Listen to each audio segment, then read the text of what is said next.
తాకట్లో ఉన్న మీ బంగారాన్ని విడిపించి ఆ రోజు ఆన్లైన్ రేటుకి కొంటాం. Sharma gold company.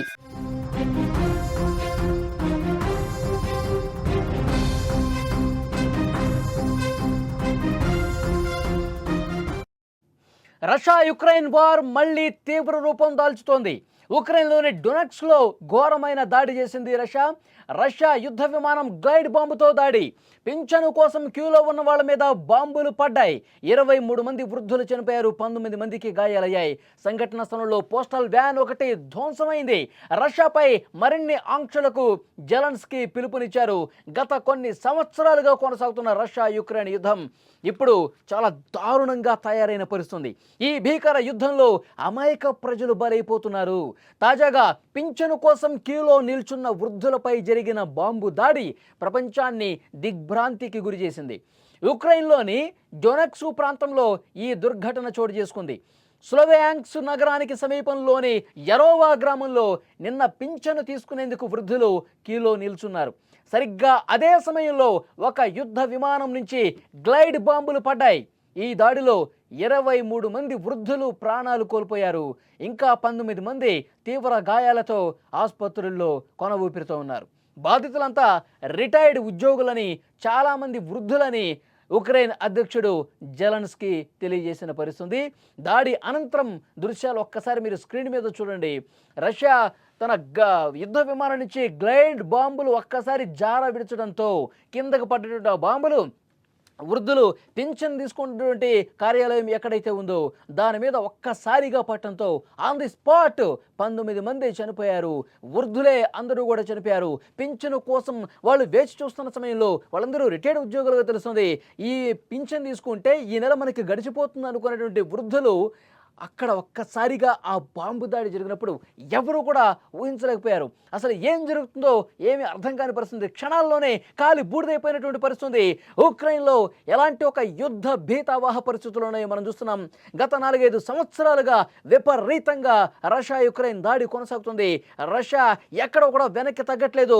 యుద్ధాన్ని ఆపే పరిస్థితి కనిపించట్లేదు. యుక్రెయిన్ నాశనమే రష్యా కోరుకుంటుంది. నిన్న జరిగినటువంటి దాడిలో అంతకు కొన్ని రోజుల ముందు అతిపెద్ద నౌకను కూడా కూల్చేసిన పరిస్థితి. ఇప్పుడు నేరుగా జనావాసాల మీద బాంబులు పడుతున్నాయి. అంటే యుద్ధ తీవ్రత ఏ స్థాయిలో ఉందో ఇక్కడ మనం అర్థం చేసుకోవచ్చు. రష్యా ఎంత తీవ్రమైనటువంటి దారుణంగా దాడులు చేస్తుందో కూడా ఇక్కడ మనం చూస్తూ ఉన్నాం. విజువల్స్లో చూస్తున్నాం. అక్కడ ఉన్నటువంటి ఆ భవనాలు పూర్తిగా ఏ విధంగా ధ్వంసమైపోయినాయి, చాలా చెదరైపోయినాయి, నామరూపాలు లేకుండా కాలి మసైపోయిందో ఒక్కసారి ఆ విజువల్ చూస్తే మీకు అర్థమవుతుంది. రైట్ సైడ్ బాక్స్లో ఇంకా ఆ మంటలు ఇంకా చల్లారలేదు, వాటిని ఇంకా ఆర్పే ప్రయత్నం జరుగుతూనే ఉంది. చాలా చోట్ల కూడా ప్రస్తుతం ఇదే సిచ్యువేషన్ కనిపిస్తోంది. మొత్తం అక్కడ ఉన్నటువంటి ఆ భవనాలు మొత్తం కూడా ఒక్కసారిగా కాలిపోయిన పరిస్థితి. క్యూలో నిల్చున్నారు. పింఛన్ ఇస్తే ఇంకొక గంటలో పింఛన్ కార్యక్రమం పూర్తయిపోతుంది. ఆ పింఛన్ డబ్బులు తీసుకుని ఇంటికి వెళ్ళిపోతాం అనుకున్న సమయంలో ఒక్కసారిగా యుద్ధ విమానం నుంచి పైనుంచి కిందకి బాంబుల వర్షం కురిసినట్టుగా కిందకి కురిసేసరికి అక్కడ పడ్డటువంటి బాంబులతో మొత్తం కూడా చెల్లా చెదిరైపోయారు. వృద్ధులు స్పాట్లోనే చనిపోయినటువంటి పరిస్థితి ఉంది. ఈ ఘటన మీద ఉక్రెయిన్ అధ్యక్షుడు జెలెన్స్కీ తీవ్రంగా స్పందించారు. ఇది రష్యా చేసినటువంటి ఒక చాలా దారుణంగా కనిపిస్తోంది. ఇక్కడ మనకు చూడొచ్చు విజువల్స్లో చాలా స్పష్టంగా దాడి తీవ్రత ఏ స్థాయిలో ఉందో మనకు కనిపిస్తోంది. రష్యా పాల్పడిన క్రూరమైనటువంటి చర్యగా జెలెన్స్కీ దీన్ని చెప్తా ఉన్నారు. ప్రపంచ దేశాలు మౌనంగా ఉండకూడదు, ప్రతి ఒక్కరూ స్పందించండి. ఇక్కడ చనిపోతూ ఉన్నారు, వృద్ధులు చనిపోతున్నారు, పిల్లలు చనిపోతూ ఉన్నారు, మహిళలు చనిపోతూ ఉన్నారు, ఇప్పటికైనా స్పందించండి అంటూ జెలెన్స్కీ ప్రపంచ దేశాలని వేడుకుంటున్న పరిస్థితి. తమపై దాడికి ప్రతిగా రష్యాపై ఇంకా ఆంక్షలు పెట్టండి, ఆర్థికపరమైన ఆంక్షలు పెట్టండి, వాణిజ్యపరమైన ఆంక్షలు పెట్టండి. రష్యాని మనం ఒంటరి చేసినప్పుడు మాత్రమే ఈ యుద్ధాన్ని ఆపుతుంది అంటూ ప్రపంచ దేశాలకు పిలుపునిస్తున్నాడు జెలెన్స్కీ. దాడి జరిగిన ప్రాంతంలో పోస్టల్ శాఖకు చెందిన ఒక వ్యాన్ పూర్తిగా ధ్వంసమైపోయింది. పోస్టల్ ఉద్యోగి సైతం గాయపడ్డాడు. ఈ దాడిపై రష్యా రక్షణ శాఖ నుంచి ఇప్పటి వరకు ఎలాంటి అధికారిక ప్రకటన రాలేదు. గత కొద్ది రోజులుగా రెండు దేశాల మధ్య ఎలాంటి సిచ్యువేషన్ ఉందో చూస్తూ ఉన్నాం. శాంతి చర్చలు జరిపినప్పటికీ అవి ముందుకు సాగలేదు. రష్యా అధ్యక్షుడు పుతిన్ శాంతి చర్చలకు సిద్ధమని ప్రకటించినా దాన్ని తిరస్కరించారు జెలెన్స్కీ. సమస్య ఇంకా తీవ్రమైంది. అప్పటి నుంచి ఈ రెండు దేశాల మధ్య మరింత ముదిరింది, పెరిగింది. చివరికి ఇలాంటి విషాద సంఘటనలకు దారితీస్తుందని తెలియని పరిస్థితి ఏర్పడింది. ఒకవైపు ప్రపంచ దేశాలు రష్యా యుక్రెయిన్ యుద్ధాన్ని ఆపడానికి ప్రయత్నాలు చేస్తున్నప్పటికీ ఎలాంటి మార్పు రాలేదు. అమెరికా అయితే యుద్ధాన్ని ఆపడానికి ఏకంగా ప్రపంచ దేశాలతోనే వైరం పెట్టుకునే స్టేజ్కి వెళ్ళింది. అయినా మార్పు మాత్రం రావట్లా. మరి యుద్ధం ఎప్పుడు ఆగిపోతుంది? ఎప్పుడు అక్కడ శాంతి కనిపిస్తుంది? ఎందుకంటే అక్కడ సామాన్య ప్రజలు చచ్చిపోతూ ఉన్నారు, వృద్ధులు చచ్చిపోతూ ఉన్నారు. అసలు ఏ అభం శుభం తెలియనటువంటి, ఏ పాపం తెలియని వాళ్ళు కూడా ఉన్న పళంగా ఈ యుద్ధం కారణంగా బాంబుల మీద పడి యుద్ధ విమానాలతో దాడులు చేసి ఈ విధంగా కన్ను మూస్తున్నటువంటి పరిస్థితి ఉంది. చాలా ఘోరంగా అక్కడ సిచ్యువేషన్ ఉంది. మరి ఈ యుద్ధం ఎప్పుడు క్లోజ్ చేస్తారు? రష్యా అధ్యక్షుడు వ్లాదిమిర్ పుతిన్ ఎప్పుడు కనికరిస్తారు? యుద్ధం ఆపాలని చెప్పి ప్రపంచ దేశాలన్నీ కూడా కోరుకుంటూ ఉన్నాయి. అక్కడ శాంతి నెలకొల్పాలని కోరుకుంటూ ఉన్నాయి. జెలెన్స్కీ మోదీకి ఫోన్ చేసినా, మొన్న పుతిన్తో మోదీ మాట్లాడినా చైనాలో ఈ యుద్ధాన్ని త్వరగా ముగిస్తే బాగుంటుంది, ఈ రెండు దేశాల మధ్య కొంత శాంతి జరిగితే బాగుంటుంది, శాంతంగా ఉంటే బాగుంటుందని చెప్పి కోరారు మోదీ కూడా. కానీ ఎక్కడా కూడా ఎవరూ వినిపించుకోని పరిస్థితి కనిపిస్తోంది. అమెరికా ఈ సుంకాలు వేసిన తర్వాత భారత్ మీద జెలెన్స్కీ రియాక్ట్ అయ్యాడు. రష్యాకి సపోర్ట్ చేస్తున్న వాళ్ళకి సుంకాలు వేయటం కరెక్ట్ అని మాట్లాడాడు.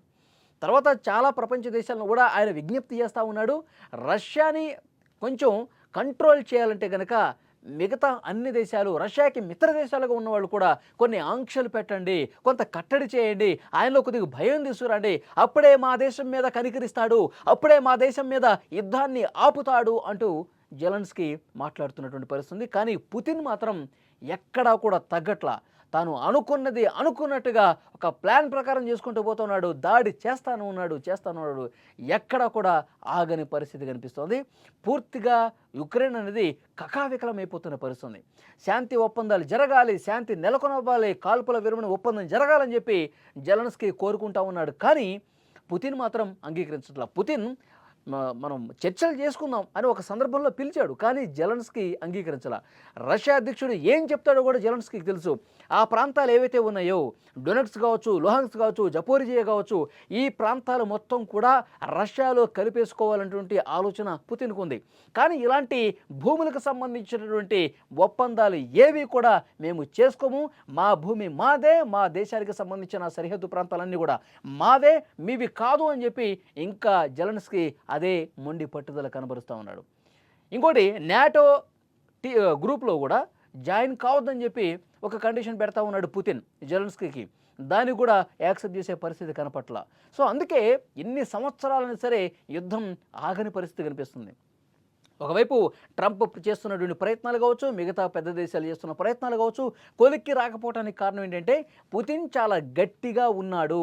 ఆ ప్రాంతాలు పూర్తిగా రష్యావే, రష్యాలో మేము కలిపేసుకుంటాం. కానీ దీనికి జెలెన్స్కీ ఒప్పుకోవట్లేదు. అందుకే చర్చలు మొత్తం కూడా ముందుకి కదలని కనిపిస్తుంది. ఎక్కడికక్కడ ప్రతిష్టంభన ఏర్పడుతోంది.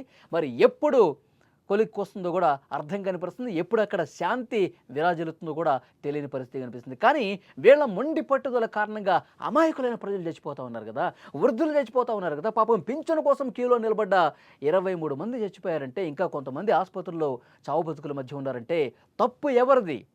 ఎవరి అహం కోసం ఈ విధంగా సామాన్య ప్రజలను చంపుతున్న పరిస్థితుంది? దీని మీద ఒక్కసారి ఆలోచన చేయాలి.